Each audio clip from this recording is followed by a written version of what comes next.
Letter 5 commences with a somber announcement, as John D. Rockefeller informs his son of the passing of Mr. Benson, whom he characterizes not simply as a business adversary, but as an old rival and one of my few genuinely admired opponents. This opening immediately establishes a narrative of intense competition within the context of the late 19th century American industrial landscape, yet it also suggests a more nuanced relationship between Rockefeller and Benson, one marked by a degree of mutual respect that transcended their competitive engagements. Rockefeller's expression of deep sadness upon learning of Benson's death indicates a personal loss that goes beyond the typical professional rivalry. He further elucidates the basis of his admiration for Benson, citing the latter's exceptional intellectual capabilities, resolute determination, and refined demeanor. These qualities paint a portrait of Benson as a formidable figure, a worthy challenger who earned Rockefeller's esteem through a combination of strategic brilliance and personal integrity. This suggests that Rockefeller, while fiercely competitive, also valued and recognized these traits in his opponents.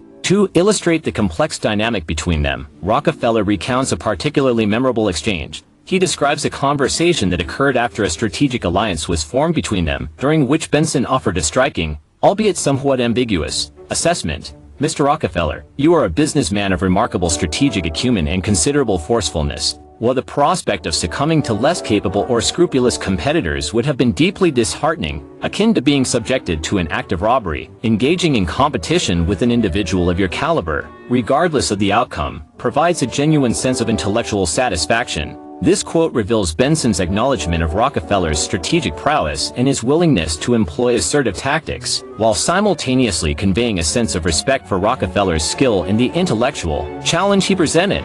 Rockefeller's response to this somewhat backhanded compliment sheds further light on his own self-perception and his preferred framing of his business activities. He recalls, I replied to Mr. Benson by suggesting that the term conqueror might more accurately capture the strategic nature of my endeavors, and that I would therefore more readily accept such a designation.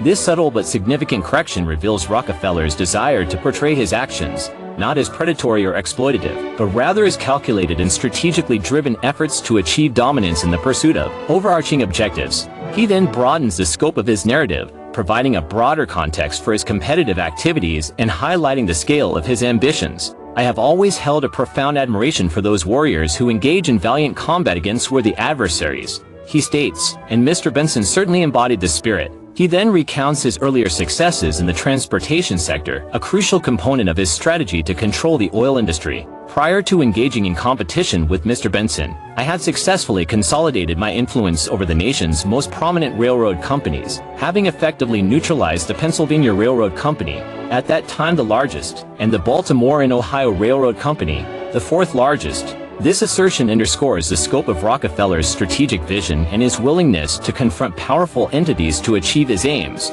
He further emphasizes his control by noting that through strategic alliances forged with the Erie Railroad Company and the New York Central Railroad Company, the four major railway companies in the United States had, in essence, become instruments of my strategic design. This statement reveals the extent of his strategic maneuvering and his ability to leverage alliances to achieve his goals. Rockefeller then shifts his focus to his control over the oil industry itself, highlighting his strategy of vertical integration, a key element of his business model. Concurrently with these activities, in the transportation sector, Standard Oil's network of pipelines expanded steadily, extending its reach into the oil fields and granting me a position of absolute dominance over the crucial infrastructure connecting oil wells to the major railroad trunk lines. Standard Oil's control over transportation infrastructure played a pivotal role in dictating terms within the industry. He further asserted his considerable influence, a statement that also hints at the ethical controversies that would later surround his business practices. It is not an exaggeration to state that, during this period,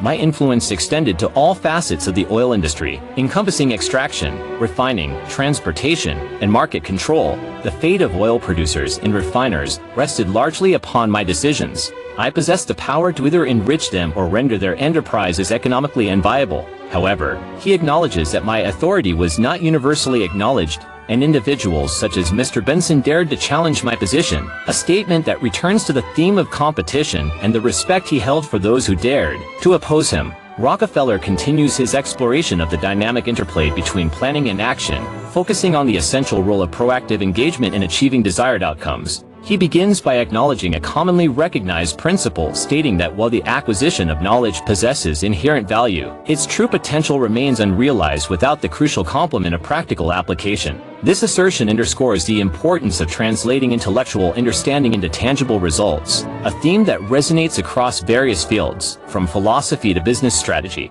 He then introduces a concept he considers even more pivotal, highlighting a significant barrier to personal and professional advancement. A more substantial obstacle to the attainment of one's ambition. This lies in the possession of valuable insights and profound wisdom, yet the failure to utilize them effectively due to a pervasive lack of initiative and decisive action. This emphasizes the idea that even the most astute observations and well-conceived strategies are rendered impotent if not accompanied by a willingness to act upon them.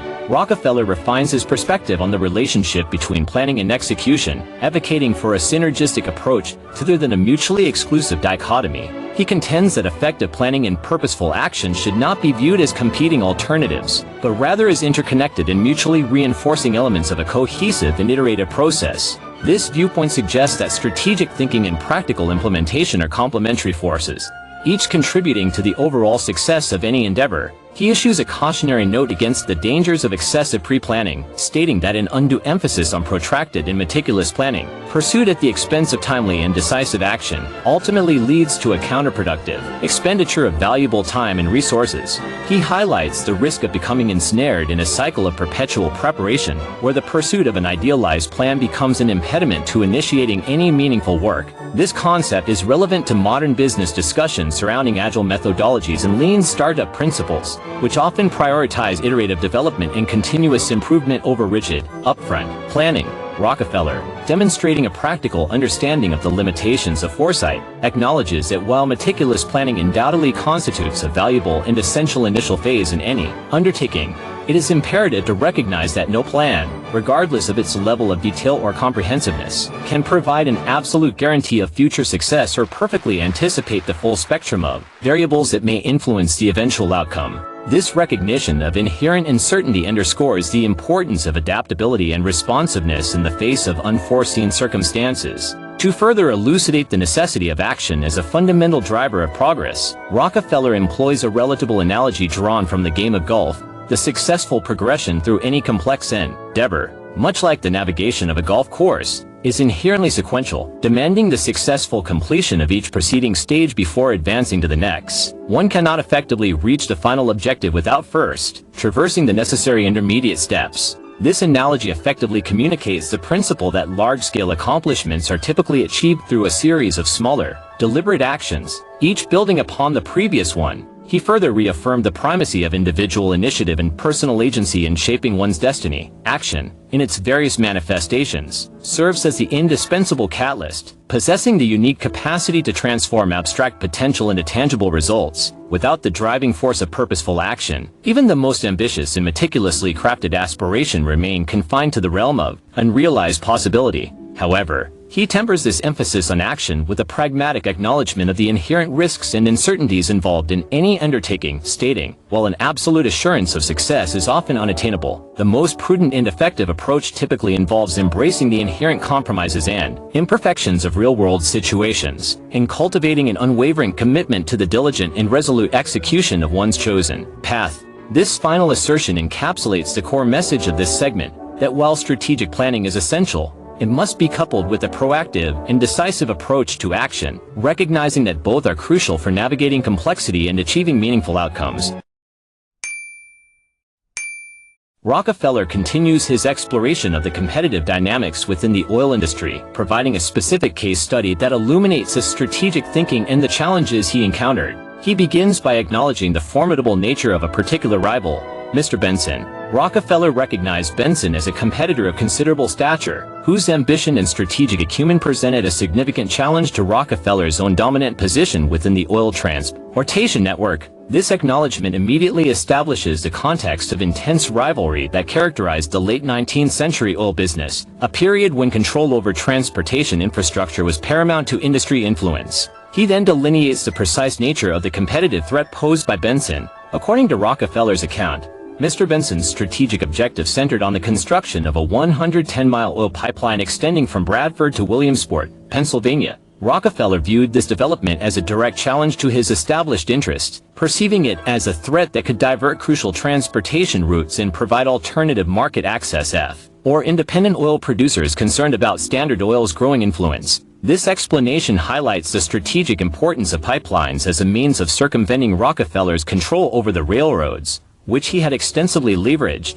The development of pipelines represented a technological and economic shift, offering a more efficient and cost-effective alternative to traditional barrel and rail transport. Rockefeller clearly articulated the high stakes involved in this particular confrontation. He understood that the successful completion of Benson's pipeline held the potential to grant his rival a strategically advantageous supply line to the lucrative New York refining market. Such a scenario, Rockefeller believed, would not only significantly erode his own established control but could also potentially lead to a reversal of power dynamics. This might allow Mr. Benson to assume a dominant role in the New York oil refining sector, while simultaneously diminishing Standard Oil's control over the productive oil fields of Bradford, Pennsylvania. This narrative reveals the intense competition for market share and the constant struggle to maintain control over key transportation routes, vital for accessing and supplying major markets. He then recounted his initial tactical response, revealing a strategy that ultimately proved ineffective. Rockefeller's first move involved an unorthodox attempt to impede Mr. Benson's project by acquiring a narrow corridor of land along the Pennsylvania state border, stretching from north to south, at a premium price. His hope was to create a physical obstacle to the pipeline's construction. However, Mr. Benson demonstrated strategic flexibility by employing a detour, effectively circumventing Rockefeller's land blockade and rendering his investment in land largely futile. This episode illustrates the limitations of a purely defensive strategy and underscores the importance of anticipating an opponent's adaptability and resourcefulness. Rockefeller's description of the unintended consequence of his strategy adds a layer of ironic humor to the narrative. His actions, intended to obstruct the pipeline, inadvertently resulted in a substantial economic windfall for the local farming community. The inflated prices Rockefeller paid for the land transformed these farmers into unexpected beneficiaries of his strategic miscalculation. This anecdote serves as a reminder that business decisions can often have unforeseen and unintended consequences, impacting stakeholders in ways that were not initially anticipated. He further recounted his attempts to leverage his considerable influence over the transportation sector. Subsequently, Rockefeller sought to exert pressure through his established alliances with the major railroad companies, urging them to deny any right-of-way for pipeline crossings over their railway lines. However, Mr. Benson once again demonstrated strategic resilience and ingenuity, successfully navigating this challenge and continuing the construction of his pipeline. This scenario highlights the limitations of even significant market power when confronted with a determined competitor who possesses a compelling alternative solution. Rockefeller continued with a tone of grudging admiration for his rival's persistence and resourcefulness. Ultimately, despite my best efforts, Mr.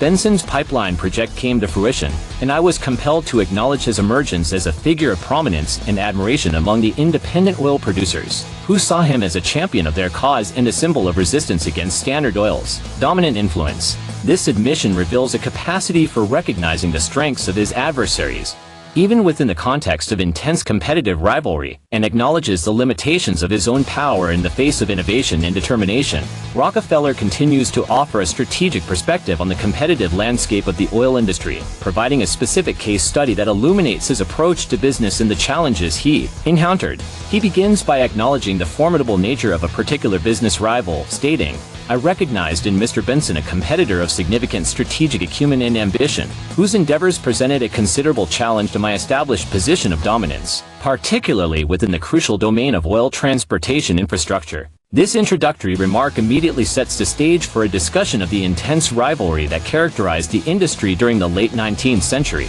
a period marked by rapid industrialization and the rise of powerful business magnates. He then delineates the precise nature of the competitive threat posed by Benson, explaining that Mr. Benson's strategic initiative centered on the construction of a 110-mile oil pipeline, extending from the oil fields of Bradford, Pennsylvania, to the refining centers of Williamsport. This development posed a direct challenge to Standard Oil's control over transportation routes, potentially diverting crucial oil supplies and providing independent producers with an alternative means of accessing key markets. thereby reducing their dependence on Standard Oil's infrastructure.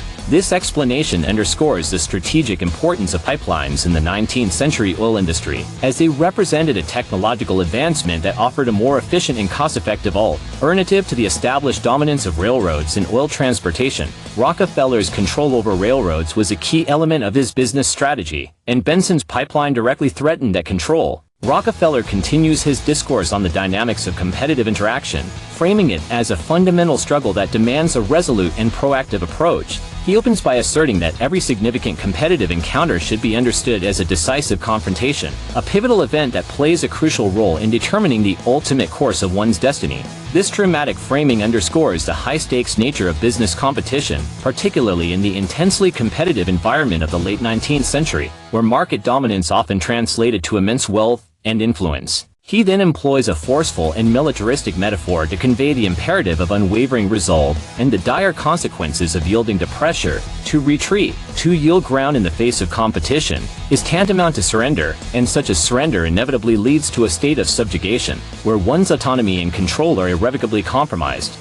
This stark warning reflects the Darwinian undertones prevalent in the business philosophies of the era, where survival and dominance were often considered the ultimate measures of success. Rockefeller further emphasizes the relentless and pervasive nature of competitive forces, stating that the competitive pressures that shape the business landscape are in a state of perpetual motion, bearing no prolonged periods of respite or opportunity for complacent stagnation. This perspective reflects the rapid pace of industrialization and technological change that characterized the Gilded Age, where businesses had to constantly adapt to survive and thrive.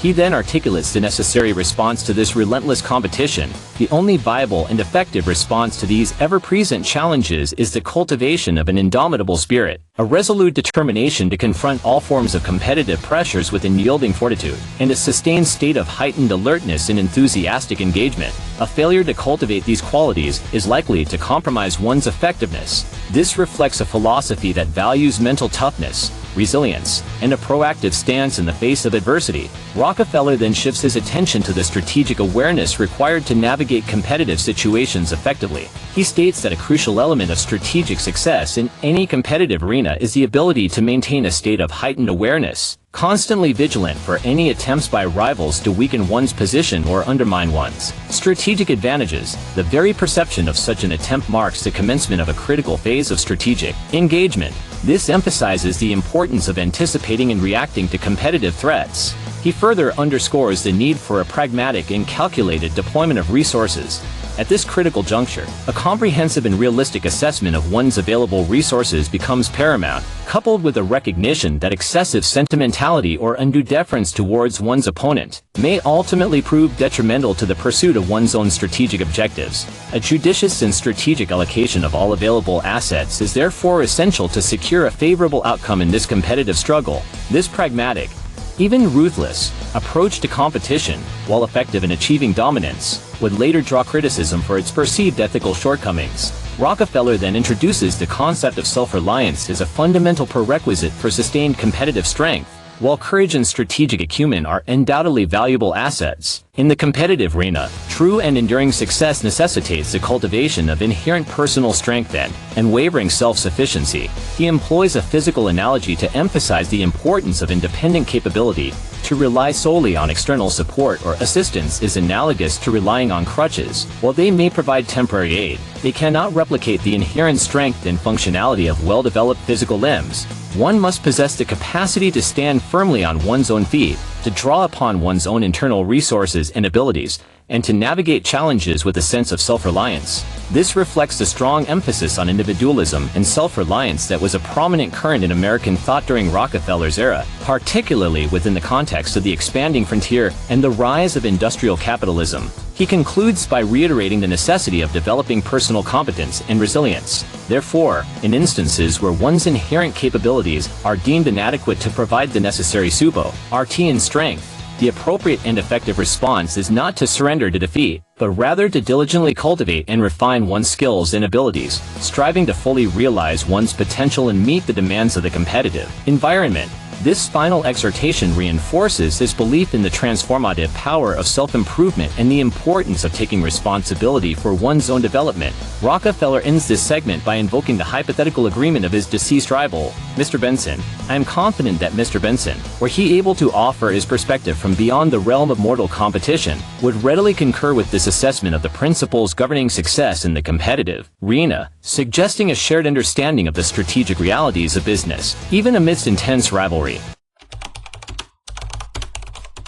Rockefeller's Letter 5, which delves into competition, strategy, and the exercise of power, offers surprisingly applicable lessons for the modern business world. While the specific industries and technologies have changed, the underlying principles of competitive dynamics and strategic maneuvering remain relevant. Rockefeller's view of competition as a game full of vitality resonates with the dynamism of today's markets. In the digital age, companies face constant disruption and the emergence of new competitors. A passive approach is a recipe for obsolescence. Businesses must be agile, innovative, and prepared to adapt their strategies to stay ahead. Rockefeller's strategic approach to competition, including identifying key vulnerabilities and deploying resources effectively, is highly applicable to modern business. This translates to market analysis, competitive intelligence, and targeted marketing campaigns. Businesses must identify where they can gain a competitive advantage and focus their efforts accordingly. Even Rockefeller, with his immense influence, acknowledged the limits of his power. This is a crucial lesson in today's globalized economy. Companies need to be aware of regulatory constraints, public opinion, and the potential for disruptive innovation to undermine their dominance. While Rockefeller's tactics were often controversial, his letter also touches on the importance of winning good, thorough, and decent. This speaks to the growing emphasis on corporate social responsibility and ethical conduct in modern business. In the long run, businesses that prioritize integrity and build trust with stakeholders are more likely to achieve sustainable success. The digital age has amplified the importance of Rockefeller's insights on competition and strategy. The digital landscape is characterized by rapid disruption. New technologies and business models can emerge quickly, challenging established players. Companies must be agile and adaptable, constantly re-evaluating their strategies to stay relevant. In the digital age, data is a powerful competitive tool. Companies that can effectively collect, analyze, and leverage data to understand customer behavior, optimize operations, and personalize experiences gain a significant competitive advantage. The concept of allies and leveraging networks is crucial in the digital world. Businesses form strategic partnerships, collaborate on platforms, and build ecosystems to expand their reach and influence. In the age of social media and instant information, a company's reputation and ethical conduct are more important than ever. Negative actions can spread rapidly and damage a brand, highlighting the importance of winning good, thorough, and decent. The competition between tech giants like Google, Apple, Amazon, and Microsoft exemplifies the strategic battles for market dominance in the digital age. They compete in various areas, from operating systems to cloud computing, constantly innovating and maneuvering for market share. Netflix's disruptive entry into the entertainment industry and its ongoing competition with traditional media companies e.g. Disney, HBO demonstrates the dynamic nature of competition and the need to adapt strategies. The competition for user attention is fierce. Social media platforms, content creators, and advertisers all vie for eyeballs and engagement, employing various strategies to capture and retain audience attention. In conclusion, while the context has changed, Rockefeller's Letter 5 provides valuable insights into the enduring principles of competition, strategy, and the importance of both power and ethical conduct in the pursuit of success.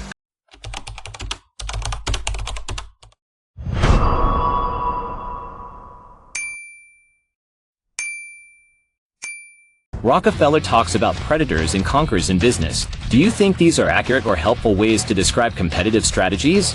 What are the ethical implications of these terms? He emphasizes the importance of strategic alliances. What are some examples of successful or unsuccessful strategic alliances in the modern business world? What factors contribute to their success or failure? Rockefeller's letter highlights the role of power in business. How has the nature of power shifted in the digital age? Who holds the power now? And how is it exercised? He mentions the importance of winning good, thorough, and decent. What does winning ethically mean to you in a competitive environment? Are there clear lines? Or is it a matter of interpretation? Rockefeller's strategies sometimes involved aggressive tactics. Do you think such tactics can be justified in pursuit of business success? What are the potential long-term consequences of such actions? How do you see the principles of competition and strategy playing out in the tech industry today? Are there any parallels to Rockefeller's era? What is the most valuable lesson you take away from Rockefeller's perspective on competition and power in Letter 5? Thank you for joining our exploration of Rockefeller's views on competition and power in Letter 5. We'd love to hear your thoughts and engage in a discussion. What are your answers to the reflection questions? Share your opinions and examples in the comments below. Do you agree or disagree with Rockefeller's perspective on competition? Why? If you found this video informative, please give it a thumbs up. Your support is greatly appreciated. Don't forget to subscribe to the channel to continue our journey through Rockefeller's letters and gain further insights into his business philosophy. In our next video, we'll be moving on to Letter 6, where we'll delve into managing, borrowing and using money and uncover more of Rockefeller's invaluable advice. Stay connected.